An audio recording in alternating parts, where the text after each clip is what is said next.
اعوذ باللہ من الشیطان الرجیم بسم اللہ الرحمن الرحیم. ڈیئر اسٹوڈنٹس، السلام علیکم. Raja Imran Asghar Cambridge International Science College Telangana سے آن لائن کلاسز میں آپ کا خیر مقدم کرتا ہے. آج کی جو ہماری کلاس ہے اس میں ہم نے ایک نیا عنوان، نیا سبق جس کا عنوان نظم و ضبط ہے وہ ہم شروع کریں گے. لیکن اس سے پہلے جو ہمارے گزشتہ کلاسز ہو چکی ہیں ان لیکچرز میں ہماری جن باتوں پہ گفتگو ہوئی، نظم، حمد، نعت، آپ اپنے پاس لکھ لیجئے، یاد کر لیجئے. اس کے علاوہ ایک سبق دیہاتی اور شہری زندگی میں فرق بھی ہم نے پڑھا. آج ہم اپنے دوسرے سبق یعنی حصہ نثر میں سے دوسرے سبق جس کا عنوان نظم و ضبط، سبق کا عنوان ہے نظم و ضبط، اس کو ہم پڑھیں گے. تو جو آج کی کلاس میں ہماری سرگرمی ہوگی وہ پہلا آپ کو نظم و ضبط کی اہمیت کے بارے میں بتاؤں گا.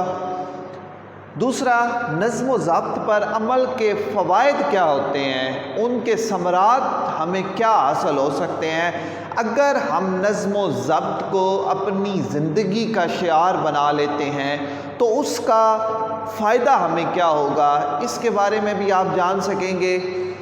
تیسرے نمبر پہ سبق کی بلند خوانی، آپ اپنے پاس اپنی کتاب کو کھول کے رکھیں گے، اپنا پینسل اپنے ہاتھ میں رکھیں گے اور ساتھ ساتھ میں آپ کو اس کی وضاحت کرتا جاؤں گا، مشکل الفاظ کے معنی آپ کے گوش گزار کرتا جاؤں گا اور آپ اپنی کتاب پہ ہی ان کو لکھ لیں گے. ٹھیک ہے جی؟ سبق کے مشکل الفاظ کے معنی بھی آپ جان سکیں گے. تو سب سے پہلے سوال، جب ہم لفظ سنتے ہیں نظم و ضبط تو اس کی اہمیت کے بارے میں ہم سوچتے ہیں تو فوراً ہمارے دماغ میں کائنات کا نظام بہترین مثال بن کر ہمارے سامنے آتا ہے کہ کائنات کا پورا نظام جو رب کائنات نے بنایا وہ ایک نظم و ضبط کے اندر ہے. آپ دیکھتے ہیں کہ رات کے وقت دن نہیں ہوتا اور دن کے وقت رات نہیں ہوتی. سورج کا ایک وقت مقرر ہے، طلوع ہونے کا وقت وہ ذرا سے بھی آگے پیچھے نہیں ہو سکتا. ایک وقت مقرر پر وہ طلوع ہوتا ہے، ایک وقت مقرر پر وہ غروب ہو جاتا ہے. اس کے علاوہ چاند کا نظام آپ دیکھیں کہ چاند کس طرح جب اس کا نکلنا ہوتا ہے تو وہ کس طرح بالکل باریک سا، پتلا سا، لیکن اس میں بھی رب کائنات نے نظم و ضبط کا جو قانون ہے وہ اس پہ بھی لاگو ہے کہ وہ کٹی ہوئی شاخ کی طرح، کھجور کی شاخ کی طرح باریک جب اپنا وقت، اپنے ایام پوری کرتا کرتا آخر پہ یا پہلے درمیان میں 14ویں پہ جاتا ہے تو وہ جو چاند بالکل باریک ہے وہی 14ویں کو پورا روشن ہو کے اپنی پوری جسامت کے ساتھ ہمارے سامنے موجود ہوتا ہے. پھر جوں دن گزرتے جاتے ہیں وہ ڈھلتا جاتا ہے. یہ سارا نظم و ضبط کا ہے. پھر یہ تو سورج، چاند، دن اور رات کی میں نے آپ کو مثال دی. انسان کی تخلیق بھی نظم و ضبط کی پابند ہے، انسان کا وجود بھی نظم و ضبط کا پابند ہے. کائنات کی ہر چیز ہمیں نظم و ضبط کا درس دیتی ہے۔ آپ دیکھیں کہ اللہ تبارک و تعالیٰ کی بارگاہ عالیہ میں جب ہم 5 وقت حاضر ہوتے ہیں، 5 وقت اس کے سامنے سر سجود ہوتے ہیں، تو یہ بھی ایک نظم و ضبط ہے کہ ایک وقت ہے کہ اگر آپ نے فجر کی نماز ادا کرنی ہے تو اس کا اتنا وقت ہے، اتنے وقت میں آپ اس کو ادا کریں گے۔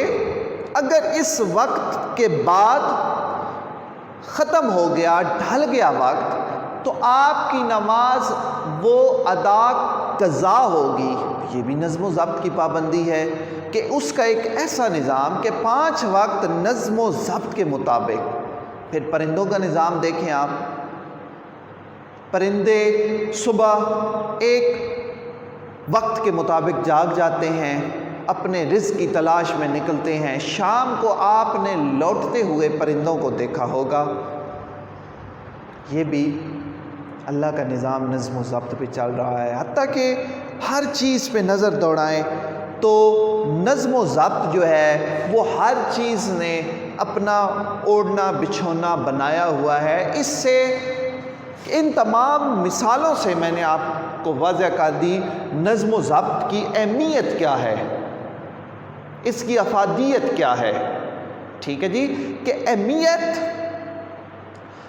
ہر چیز جب اپنے ڈسپلن میں نظم و ضبط میں ہوگی تو کام بہترین ہوگا، پریشانی نہیں ہوگی۔ اب اس کے جو فوائد ہیں دوسرے نمبر پہ نظم و ضبط پر عمل کے فوائد۔ اب انسان بحیثیت اشرف المخلوقات رب کائنات کی جو قدرت ہے اس کا شاہکار ہے، اللہ نے اپنا نائب بنا کر بھیجا۔ تو جب اللہ کا سارا نظام نظم و ضبط پہ چل رہا ہے تو انسان بھی نظم و ضبط پہ چلے۔ اب جب نظم و ضبط پہ چلے گا تو کیا ہوگا؟ اسے بے شمار فوائد حاصل ہوں گے، جیسا کہ یہاں پہ میں نے نظم و ضبط پر عمل کے فوائد، آپ کھانا پینا، سونا جاگنا، اپنے روز کے جو معمولات زندگی ہیں ان کا ایک ٹائم فریم بنائیں، ان کو ایک ڈسپلن میں، ان کو ایک نظم و ضبط میں لے کے آئیں تو آپ خود محسوس کریں گے، آپ دیکھیں گے کہ آپ کی زندگی میں ایک واضح تبدیلی واقع ہوگی۔ آپ رات کو جلدی سوئیں، آپ صبح فجر کے وقت اٹھیں، نماز ادا کریں، وقت پہ کھانا کھائیں۔ انسان کو چاہیے کہ یہ سارے جو عوامل ہیں، یہ سارے جو مشاہدات ہیں، جیسے کہ میں نے پرندوں کی مثال دی، تو انسان تو اشرف المخلوقات ہے، انسان کو تو یہ ضرور اپنانے چاہیے، انسان کو تو ان پہ عمل کرنا چاہیے، تو اس سے ہماری زندگی میں واضح تبدیلی ہوگی، ہماری زندگی پرسکون ہو جائے گی، ہماری صحت بہترین ہو جائے گی اگر ہم وقت پہ کھانا کھائیں گے، وقت پہ سوئیں گے، وقت پہ اٹھیں گے، ہمارے سارے بگڑے ہوئے کام بھی سنور جائیں گے جو ہم پس پشت ڈالی رکھتے ہیں کہ آج نہیں کل، کل نہیں پرسوں، ان کو ایک وقت مقرر پر ایک نظم و ضبط کے مطابق لے کے آئیں۔ اب یہ 2 باتیں، نظم و ضبط کی اہمیت اور اس پر عمل کے فوائد جو ہیں، ثمرات جو ہیں، یہ میں نے آپ کے گوش گزار کیے۔ اب چلتے ہیں سبق کی بلند خوانی کی جانب، یعنی ریڈنگ کی طرف۔ تو آپ نے اپنی کتابیں اپنے پاس سامنے رکھنی ہیں کھول کے، میں یہاں سے پڑھتا ہوں تو دیکھتے ہیں جی کہ نظم و ضبط 2 لفظوں، اب یہ یاد رکھیے گا، یہ کویسچن آنسر میں بھی پوچھا جا سکتا ہے، یہ کثیر الانتخابی سوالات میں بھی آپ سے سوال ہو سکتا ہے۔ نظم و ضبط 2 لفظوں، نظم اور ضبط کا مجموعہ ہے، نظم اور ضبط کا مجموعہ، یہ دونوں عربی زبان کے لفظ ہیں۔ یہ دونوں کس زبان کے لفظ ہیں جی؟ عربی زبان کے لفظ ہیں۔ نظم کے معنی ہے لڑی میں پرونا۔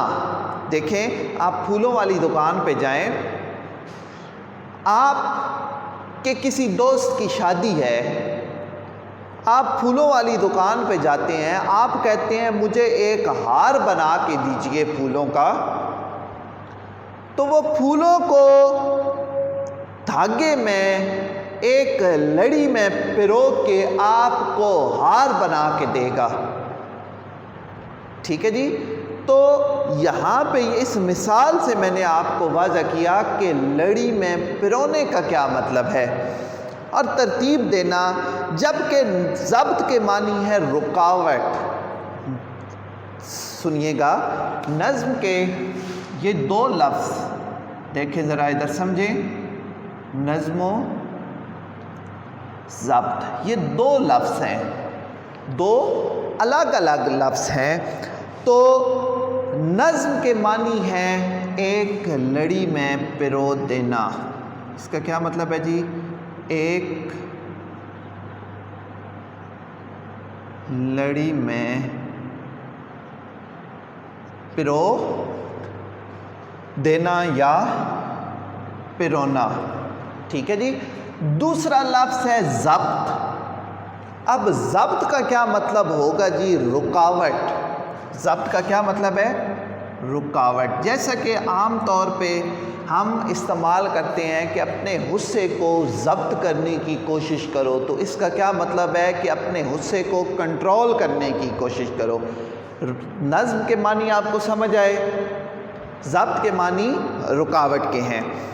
اس کا مطلب یہ ہوا کہ اپنے کاموں کو قانون اور قاعدے کی پابندی کرنے کا نام نظم و ضبط ہے۔ جیسا کہ میں نے آپ کو اس کو سمجھاتے ہوئے یہ بات آپ سے واضح کی تھی کہ اپنے معمولات زندگی کو ایک دائرے میں لے آئیں، وقت مقرر پہ کریں سارے کام، تو آپ کی جو زندگی ہے، آپ کی جو لائف ہے، آپ کے زندگی گزارنے کا جو طریقہ ہے، یا جو زندگی کی جو خوشیاں ہیں، ان کو آپ بہتر طریقے سے حاصل کر سکتے ہیں، ان کو آپ بہتر طریقے سے ان سے لطف اندوز ہو سکتے ہیں۔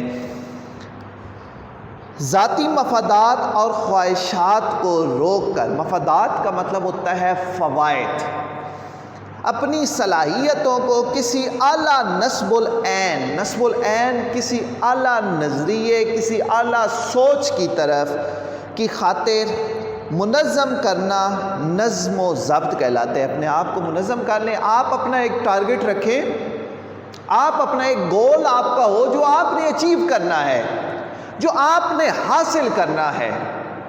پھر جب آپ اس گول کو، اس ٹارگٹ کو حاصل کرنے کی تگ و دو کریں گے، تو آپ کا جو پورا نظام ہے وہ ڈسپلن کے تابع ہو جائے گا، وہ نظم و ضبط کے تابع ہو جائے گا۔ ہم یہ بھی کہہ سکتے ہیں کہ نظم و ضبط حسن ترتیب کا دوسرا نام ہے۔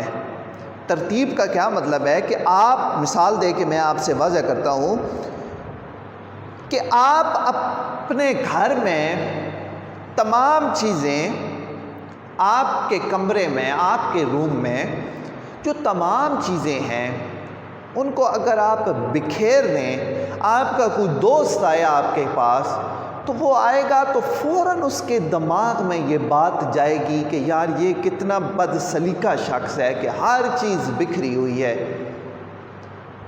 لیکن اگر آپ ان تمام چیزوں کو ایک ترتیب کے مطابق رکھیں گے، پھر اس کا فائدہ آپ کو حاصل ہوگا،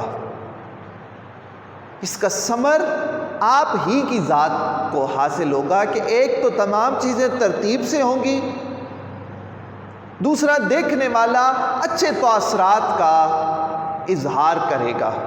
تو اسی طرح آپ کی جو پوری زندگی ہے، مکمل زندگی کو نظم و ضبط کے دائرے میں لائیں تو آپ سکون محسوس کریں گے۔ ان کے ہر کام میں ایک سلیقہ اور ترتیب نظر آتی ہے۔ اس کے برعکس وہ لوگ جو نظم و ضبط سے عاری ہوتے ہیں، ان کی زندگی میں کسی قاعدے، کسی قانون کی پابندی نظر نہیں آتی۔ وہی بات جو میں نے آپ سے کی کہ جو نظم و ضبط کی پابندی نہیں کرتے، ان کی ذات منظم نہیں ہوتی، وہ تہذیب کے دائرۂ کار میں نہیں آتے۔ ایسے لوگوں کی بے سلیقہ اور بے ترتیب گزرتی ہے زندگی، ایسے لوگوں کی بد سلیقہ بھی ہوتی ہے اور بے ترتیب بھی ہوتی ہے، کوئی ترتیب، کوئی منظم کام ان کا نہیں ہوتا۔ آپ مشاہدہ کر لیں، آپ کو ایسے بے شمار افراد، بے شمار لوگ ملیں گے۔ زندگی کے ہر شعبے میں نظم و ضبط کی پابندی ضروری ہے۔ اب جتنے ڈپارٹمنٹس آف لائف ہیں، جتنی زندگی آپ جس طرح دن پورا گزارتے ہیں، ان کو ایک نظم و ضبط میں لے کے آئیں۔ وہ لوگ جو نظم و ضبط کو اپنا شعار کا مطلب ہوتا ہے طریقہ، شعار کا مطلب کیا ہے جی؟ طریقہ۔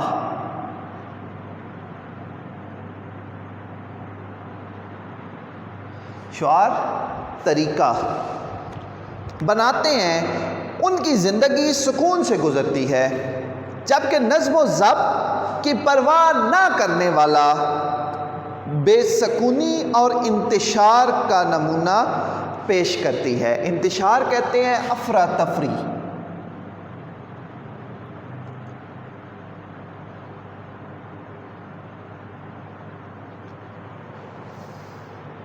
ٹھیک ہے جی، انتشار کس کو کہتے ہیں جی؟ افراتفری کو۔ وہی لوگ کامیاب ہوتے ہیں جو اپنے کام کی منصوبہ بندی کرتے ہیں۔ منصوبہ بندی، حکمت عملی، منصوبہ بندی کرنا، حکمت عملی بنانا۔ ٹھیک ہے جی، جو پلاننگ کرتے ہیں، جو اپنے آپ کو ایک خاص ترتیب میں لے کے آتے ہیں، کامیاب رہتے ہیں۔ اور جو بغیر منصوبہ بندی کے چلتے ہیں، ڈھور کی طرح کانے ہوتے ہیں، جس سمت آئے، جانوروں کو اگر آپ دیکھیں تو وہ جدھر ایک منہ رکھے بھیڑ، ساری کی ساری اس کے پیچھے چلی جاتی ہیں، جبکہ انسان کو ایسا نہیں ہونا چاہیے۔ اسے اپنا ہر قدم مکمل نظم و ضبط کے ساتھ، یعنی مکمل پلاننگ اور منصوبہ بندی کے ساتھ کرنا چاہیے، تاکہ اس کی زندگی کا اسے فائدہ حاصل ہو اور وہ سکون کی زندگی گزار سکے۔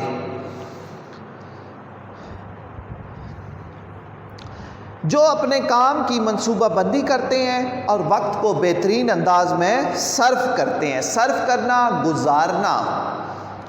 نظم و ضبط کے بغیر زندگی کی کوئی کامیابی حاصل نہیں کی جا سکتی۔ یہ یاد رکھیے گا، جب تک آپ اپنی زندگی میں نظم و ضبط کو لے کر نہیں آئیں گے، آپ کسی چیز کا جو فائدہ ہے یا کوئی بڑی کامیابی ہے، آپ کے قدم کبھی بھی نہیں چومے گی۔ نظم و ضبط کی پابندی کامیابی کی دلیل ہے۔ دلیل کہتے ہیں علامت کو۔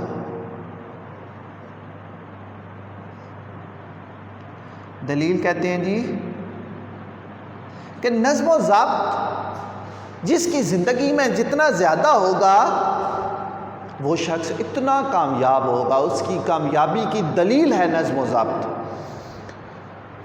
وہ لوگ جو نظم و ضبط کے عادی ہوتے ہیں، کامیابی ان کے قدم چومتی ہے۔ آج ہم نے تقریباً آدھے سبق کی بلند خوانی بھی کر لی، ریڈنگ کر لی، یہاں تک۔ انشاءاللہ کل یعنی اپنی آنے والی کلاس میں، آنے والے لیکچر میں ہم اس سے آگے شروع کریں گے۔ آج جو ہم نے پڑھا اس کو آپ یاد رکھیے گا، ان کے پوائنٹس اپنے پاس لکھ لیجئے گا۔ جو مشکل الفاظ کے معنی ہم نے پڑھے ان کو اپنے پاس لکھ لیجئے گا، یاد کر لیجئے گا۔ اپنا ڈھیر سارا خیال رکھیے گا۔ اللہ تعالیٰ آپ کا حامی و ناصر ہو۔ اللہ حافظ۔